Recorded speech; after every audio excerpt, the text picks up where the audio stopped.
یہ 2008 کی بات ہے کہ میں نے جاب چھوڑ کے پالیٹکس میں آنے کا فیصلہ کر لیا۔ وہ اس لیے کہ میں سمجھ رہا تھا کہ آپ بڑے کینوس پہ آ کے انسانیت کی اور ملک کی بہتر خدمت کر سکتے ہیں۔ تو میں نے جاب چھوڑ دی اور فیصلہ کر لیا کہ میں تحریک انصاف میں جاؤں گا، کیونکہ میں عمران خان سے امپریس تھا۔ تو میں لاہور آ گیا، تو اس وقت کے جو پی ٹی آئی کے جنرل سیکرٹری تھے ذکی صاحب، ان سے ملا۔ تو میں نے کہا کہ میں تحریک انصاف جوائن کرنا چاہتا ہوں اور عمران خان سے ملاقات چاہتا ہوں۔ خیر انہوں نے میری ملاقات ارینج کرائی۔ ہم عمران خان کے گھر زمان پاک میں گئے۔ عمران خان صاحب ڈرائنگ روم میں بیٹھے ہوئے تھے۔ جب میں اندر آیا تو بڑے اتفاق سے ملے، اٹھے، میرا ہاتھ پکڑ لیا، ہم نے سلام لیا، تو انہوں نے کہا کہ آپ اس وقت سیاست میں، آج کل تو سیاست بہت دھیمی پڑی ہوئی ہے، کیونکہ وہ مشرف کا پیک کا دور تھا اور کوئی سیاست میں آ جا نہیں رہا تھا۔ تو میں نے کہا، میں نے کافی عرصہ پہلے ٹی وی پہ آپ کا ایک انٹرویو دیکھا تھا جس نے میری زندگی میں بڑا اثر ڈالا اور جس کی وجہ سے میں ادھر ہوں۔ وہ خیر میرا ہاتھ پکڑ کے بیٹھ کے سوفے پہ، تو مجھے کہتے کیا انٹرویو تھا؟ میں نے کہا جی انٹرویو لینے والا وہ کہہ رہا تھا کہ آپ پہلے نواز شریف کے خلاف تھے، بے نظیر کے خلاف تھے، اب مشرف کے خلاف ہیں،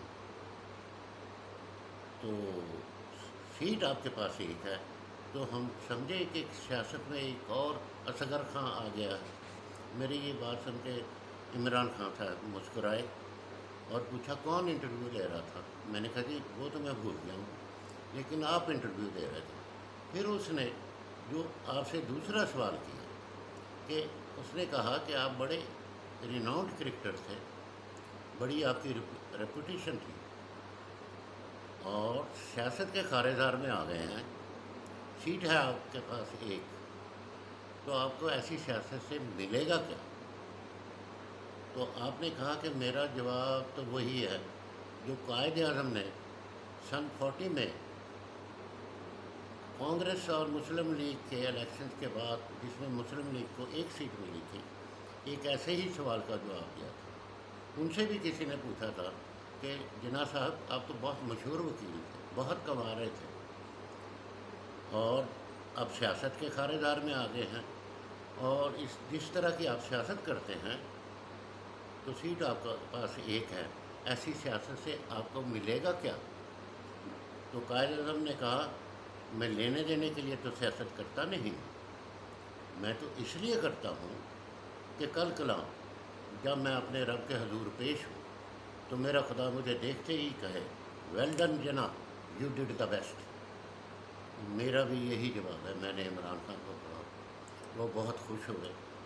پھر انہوں نے مجھے ڈسٹرکٹ بیاڑی کا chief organiser P T I کا اور پریزیڈنٹ بنا دیا، اور میرے جانے کے بعد جنرل سیکرٹری کو کہا کہ اس طرح کے نظریاتی لوگ پہلے میرے پاس نہیں آئے ہیں۔ اب بات یہ ہے، میں کیوں شیئر کر رہا ہوں اس موقع پہ؟ وہ اس لیے شیئر کر رہا ہوں کہ ایک بندے کی سیاست ہی اور طرح کی ہے۔ یہ جو پروفیشنل پولیٹیشنز ہے اس کی سیاست نہیں سمجھ سکیں گے، جو خدا کو حاضر ناظر جان کے، وہ خدا کے آگے جواب دہ ہونے کا یا خدا سے انعام لینے کا سوچ کے سیاست میں آیا ہو، اس کے ایکشنز عام دنیا دار لوگ نہیں سمجھ سکتے۔ میں بھی ابھی تک جو بھی ہے، میں یہ نہیں ہوں کہ میں پی ٹی آئی میں ہوں تو پی ٹی آئی کی ہر غلط بات کا ساتھ دوں، نو، ہمیشہ اپنا انپٹ دیا ہے کہ یہ غلط ہے، یہ ٹھیک نہیں ہے، یہ اس کو ٹھیک کرنا پڑے گا۔ ابھی بھی میں نے یہ جو شیئر کیا ہے وہ اس لیے کیا کہ میں تنگ آ گیا تھا یہ پروفیشنل سیاستدانوں سے، ان کی جھوٹوں سے، ان کی روٹ کھسوٹ سے، اور اب تو حد ہی ہو گئی کہ سامنے منڈی لگ گئی، گولیاں لگ گئیں۔ تو میں نے کہا کہ یار خدا نہ خواستہ یہ کامیاب ہو گئے تو ہمارا فیوچر کیا ہوگا؟ ہمارے بچوں کا فیوچر کیا ہوگا؟ ہمارے ملک کا فیوچر کیا ہوگا؟ وہ کیا سوچیں گے؟ وہ تو برائی کو اچھائی سمجھنے لگ جائیں گے. یہ بکنا بکانا، پیسے کے گیم کرنا، آپ خدا کو بھول گئے. اور اب اگر میں یہ سمجھتا ہوں کہ ان چوروں لٹیروں کو نہ روکا تو بھول جائیں کہ ہم کبھی انڈیا کو یا امریکہ کو روک سکیں گے. ہم میں وہ کرے جا ہی نہیں سکتی. ہم بغیرت بن کے زندگی گزاریں گے نعوذ باللہ. لیکن ایسا ہوگا نہیں. وہ ابھی تو عمران خان شریف آدمی ہے جو امر بالمعروف پہ ہے کہ اچھائی سے بات کرو، لیکن یہ پورا فکرہ ہے امر بالمعروف و نہی المنکر.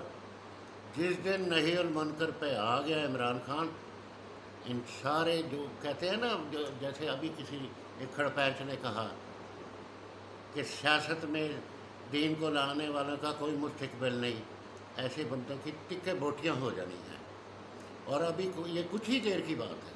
لوگ بہت تنگ ہیں ان کی غنڈہ گردیوں سے، ان کی اس طرح کی چور چھوٹے بھائی یہ اپنے چودھری بنے بیٹھے ہیں. لوگ خون کے آنسو خون کے گھونٹ پی رہے ہیں کہ وہ کون سا دن آئے ان سے بدلہ لیا جائے. یہ ایک ایکٹ بدماشی کا کرتے ہیں، ایک ایکٹ چوری کا کرتے ہیں، ساری قوم کی توہین کر دیتے ہیں. اور جو شریف آدمی ہے وہ اسے بڑا مائنڈ کرتا ہے کہ یہ کیا دن دہاڑے یہ لوگ دندناتے پھرتے ہیں، ان کو ختم کیوں نہیں کیا جاتا ہے؟